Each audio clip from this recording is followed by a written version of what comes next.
2 ఫేజ్లలో నిర్మించే సుమారు 350 కిలోమీటర్ల ట్రిపుల్ కు కేంద్ర ప్రభుత్వం ఇప్పటికే జాతీయ రహదారి హోదా కల్పించింది. ట్రిపుల్ ఉత్తర భాగానికి సంబంధించిన అలైన్మెంట్ సైతం ఖరారు కావటం, భూసేకరణ పనులు పూర్తవటం, కేంద్ర ప్రభుత్వం టెండర్లను సైతం ఆహ్వానించడం చకచకా జరిగిపోయాయి.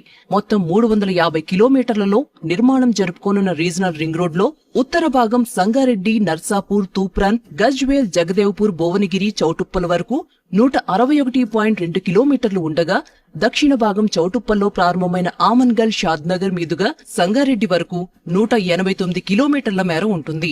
ట్రిపుల్ ఆర్ నిర్మాణంలో భాగంగా మొత్తం 12 ప్రాంతాల్లో భారీ కూడళ్లను ఏర్పాటు చేయనున్నారు. ప్రస్తుతానికి 4 వరుసలుగానే రీజనల్ రింగ్ రోడ్ నిర్మితం కానున్నా రానున్న రోజుల్లో 8 లేన్లకు దీన్ని విస్తరించనున్న నేపథ్యంలో భవిష్యత్ అవసరాలకు సరిపడేలా ఈ ఇంటర్చేంజ్ నిర్మాణాలు రూపుదిద్దుకోనున్నాయి. ఒక్కో ఇంటర్చేంజ్ సుమారు 90 ఎకరాల విస్తీర్ణంలో నిర్మాణం కానున్నాయంటే వాటి పరిమాణం ఎంత భారీ స్థాయిలో ఉండనుందో అర్థమవుతుంది. జాతీయ రహదారులు, రాష్ట్ర రహదారులను క్రాస్ చేసే చోట దాదాపు 100 మీటర్ల వెడల్పుతో రీజనల్ రింగ్ రోడ్ ఎలివేటెడ్ కారిడార్లను నిర్మించనున్నారు.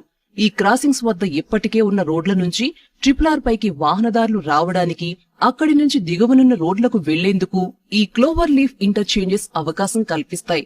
అంతేకాదు సర్వీస్ రోడ్లతోనూ అనుసంధానమయ్యేలా ఈ ఇంటర్చేంజెస్ నిర్మించనున్నారు.